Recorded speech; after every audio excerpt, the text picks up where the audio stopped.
የክርስቶስ ተቃዋሚ ምልክቶች።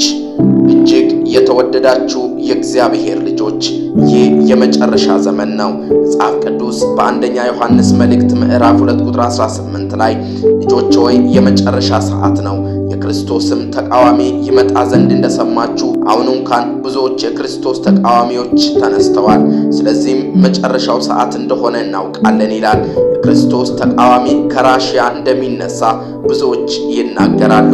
አያሌዎች ደግሞ ከአሜሪካ እንደሚነሳም የሚያወሩ አሉ።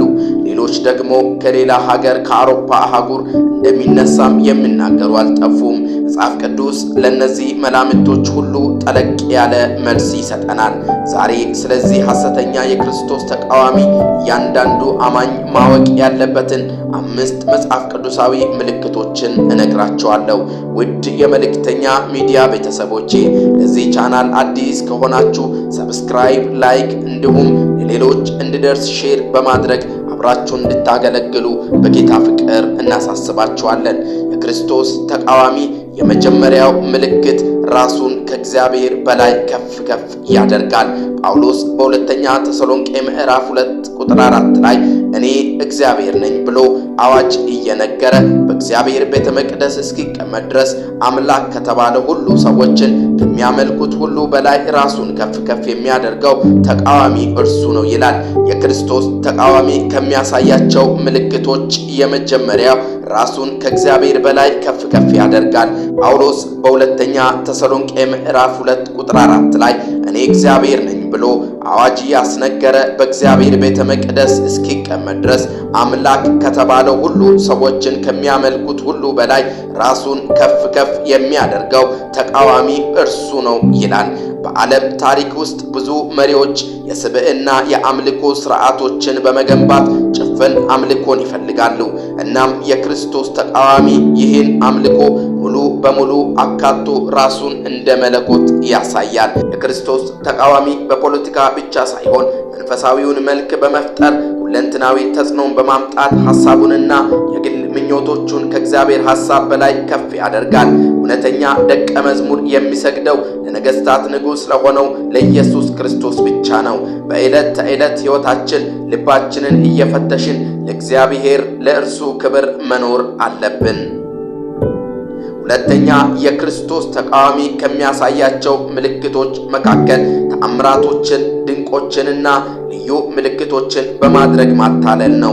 ሰይጣን ከሚሰራባቸው መንገዶች መካከል ተአምራቶቹንና ድንቆቹን በሰዎች ፊት በማድረግ ማታለል ነው። በሁለተኛ ተሰሎንቄ ምዕራፍ 2 ቁጥር 9 ላይ ሐዋርያ ጳውሎስ ሲናገር የእርሱ መምጣት በተአምራት ሁሉና በምልክቶች በሐሰተኞች ድንቆችም በአመፅ መታለል ሁሉ እንደ ሰይጣን አሰራር ነው ይላል። ከተፈጥሮ በላይ በሚመስሉ ድንቆች ሰዎችን በማደናገር ብዙዎችን ይማርካል። በዚህ ምክንያት ሰዎች ከእውነት ስተው አጋንንታዊ መንገዱን ይከተላሉ። ያመኑትንም እስኪያስታቸው ድረስ ታላላቅ ተአምራቶችንም ያደርጋል። ወዳጆች ሆይ ምልክቶችና ድንቆች የእግዚአብሔርን መገኘት ማረጋገጫዎች አይደሉም። የክርስቶስ ተቃዋሚ ከሚያሳያቸው ምልክቶች መካከል ሶስተኛው በምድር ሁሉ ላይ አመፃን ማስፋፋት ነው። በሁለተኛ ተሰሎንቄ ምዕራፍ 2 ቁጥር 3 ላይ የአመፅ ሰው ተብሎ ተጠርቷል። የክርስቶስ ተቃዋሚ ገዢ ብቻ ሳይሆን በእግዚአብሔር ሥርዓት ላይ የሚያምፅ አመፀኛ ነው። አመፅ ማለት የእግዚአብሔርን ስልጣን ሙሉ በሙሉ አለመቀበል ማለት ነው። ኃጢአትን በማስፋፋት በቅድስና ላይ መሳለቅ፣ በሰዎች ልብ ውስጥ አመፃን ማድረግ የዚህ መንፈስ ምልክት ነው። ከዚህ መንፈስ ነፃ ለመሆን ሕይወታችንን ለእግዚአብሔር ቃል በማስገዛት ለቃሉ መታዘዝ አለብን። እውነተኛ ነፃነት ያለ ወሰን መኖር ሳይሆን በእግዚአብሔር ፈቃድ ውስጥ መመላለስ ነው። የዓለምን ኃጢአት ለማሸነፍ እውነተኛ ንስሐና ጽኑ መታዘዝ ያስፈልገናል። ባህል የፈለገውን አድርግ ስል የእኔ ፈቃድ ሳይሆን የአንተ ፈቃድ በሕይወቴ ይሁን በማለት በቅድስና መኖር አለብን። ለክርስቶስ ዳግም ምጽአት የተዘጋጀን ልንሆን ያስፈልጋል። የክርስቶስ ተቃዋሚ ከሚያሳያቸው ምልክቶች መካከል አራተኛው እውነተኛ ክርስቲያኖችን ማሳደድ ነው። በራእይ መጽሐፍ ምዕራፍ 13 ቁጥር 7 ላይ ቅዱሳንንም ይዋጋ ዘንድ ድልም ያደርጋቸው ዘንድ ተሰጠው፣ በነገድና በወገንም በቋንቋም በሕዝብም ሁሉ ላይ ስልጣን ተሰጠው ይላል። የክርስቶስ ተቃዋሚ ከሚያሳያቸው ምልክቶች አንዱ ለእውነተኛ አማኞች ያለው ጥላቻ ነው።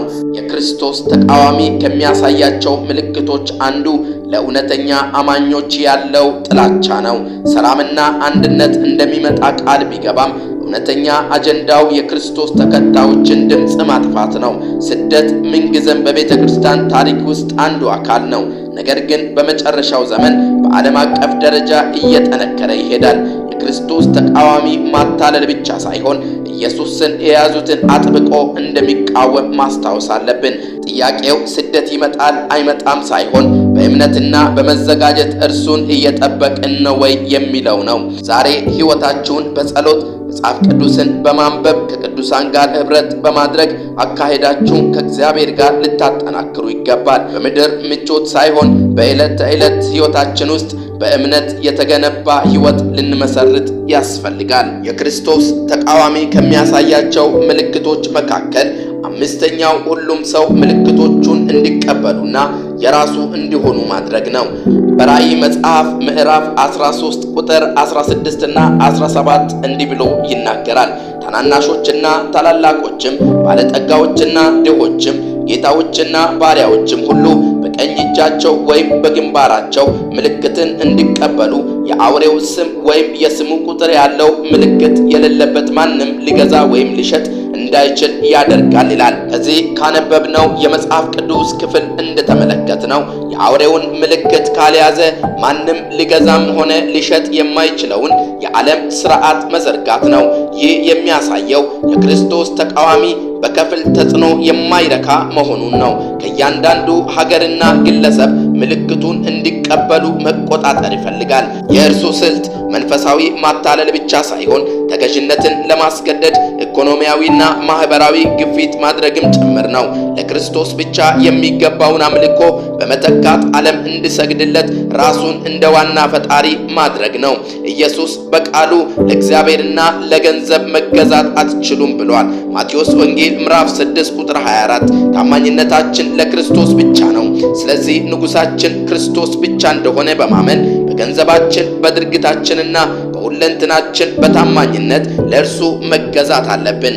ውድ የመልእክተኛ ሚዲያ ቤተሰቦቼ ጌታችንና መድኃኒታችን ኢየሱስ ክርስቶስ ሊመጣ እነሆ በደጅ ነው። በተዘጋጀ መንፈስ እንድንጠብቀውና የዓለምን ግብዣ ወደ ጎን ትተን ክርስቶስን እንድንመለከት እነሆ መልእክታችን ነው።